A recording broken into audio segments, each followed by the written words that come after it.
Thank you. I don't know if you guys heard about this, but I guess there's an election coming up. Something about it on TV the other night. But whenever campaign season rolls around, it always reminds me of my own brief but humiliating political career, so I'm going to talk about that tonight.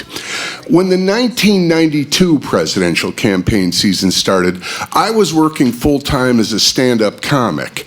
And because I was working with many of the same people over and over again, I became part of a community filled with interesting characters. And contrary to popular belief, not all comedians are degenerate alcoholics and drug addicts. That's just the vast majority.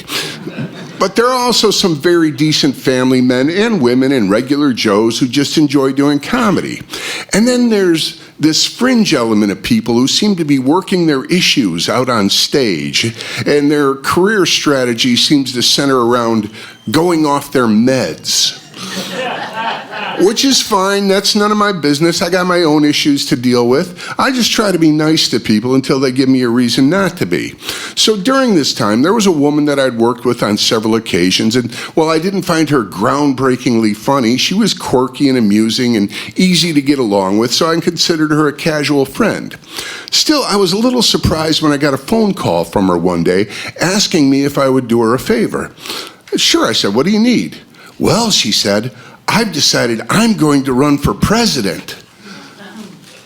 That's a great idea, I said, thinking this was a well-thought-out publicity stunt, and to be honest, not the worst idea I've ever heard. You can be a pretty mediocre comedian, but if you can attract some attention and put butts in the seats, you're going to get a lot of work.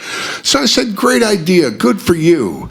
Yeah, she said, and I'm going to make it part of my platform that every American has to do a 10-minute comedy set. I don't think the other candidates are doing that, I said. No, they're not, she said. Think of the publicity. So what do you need from me, I asked, thinking she was looking for an endorsement and wondering how I was going to finesse that.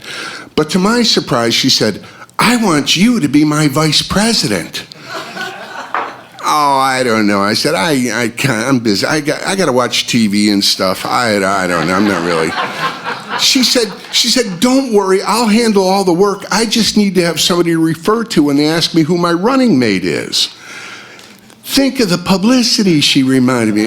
And I was thinking of it. And to be honest, in the entertainment industry, plenty of careers have been launched on stupider ideas than this. So I said, what do I have to do? She said, nothing. And I got to admit, I'm pretty good at that.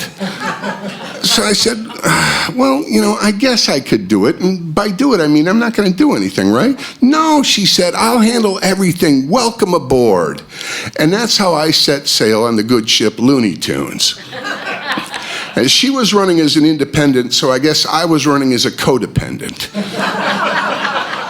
And in the weeks that followed, whenever I would encounter friends from the comedy world, they would invariably get this look on their face and demand that I explain why I had hitched my wagon to this absurd and embarrassing little publicity stunt that didn't seem to be garnering any publicity. So I quickly began to regret my decision and consoled myself with the assurance that campaigns don't last forever and this is all going to be over soon. Then one day I was sitting in my apartment in Crystal Lake and I got another phone call from my running mate who lived in Chicago, and she wanted to know if I would meet her at a courthouse downtown to get a petition notarized. And politics aside, I hate driving downtown, especially when there's not a paycheck involved. So I said, I hemmed and hawed, but my irritability factor was going through the roof at this point. I said, what's this all about? And I'll never forget her answer. She said, duh, it's about going to the White House. That's when it all clicked into place for me. She was seriously delusional and thought she had a chance of becoming president. And this was back in the days before stuff like that actually happened. So, thank you. So I said, this has been the honor of a lifetime and everything, but I'm afraid I'm going to have to drop out of the race. I'm really not cut out for doing stuff, and we went back and forth, and she wasn't happy about it, but I thought she understood, and we were still friends. So fast forward a couple of weeks, I was working at the downtown Zanies Club, and this is a club where comics tend to gather and hang out. So after the show, I'm hanging with friends and chatting, including my former running mate. Now, one unusual fact that I failed to mention until now about this woman is that she had somehow become friends with a former 1980s porn star by the name of Seika.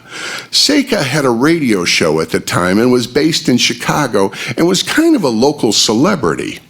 So she's telling us all how there's a big birthday party being held for Seika at a nearby restaurant, and if we wanted, she could get us all in.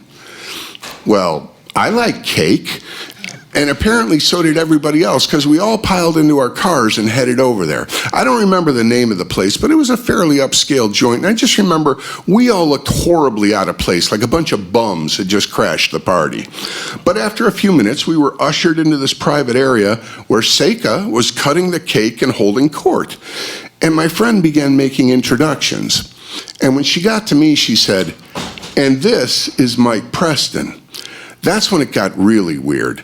Seika went ballistic. "Oh, I know who you are. You're the one who dropped out of the race. You know, when you make a commitment, you're supposed to follow through on it and not just leave people hanging like that. That's very irresponsible."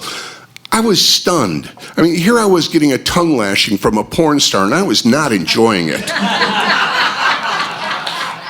So I mumbled some excuses and apologies and things like that, but Seika was having none of it.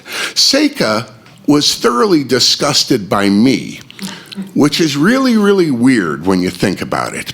After everything she's been through, my behavior is where she has to draw the line. So she kept ranting and raving. And again, this was back in the days before I knew you could just pay hush money to a porn star. I would have given her $20 to leave me alone. And the people in attendance must have been wondering, why is the birthday girl going off on one of her party guests? They didn't know that until recently I had been a big shot politician. I wasn't in the race long enough to have any pictures taken.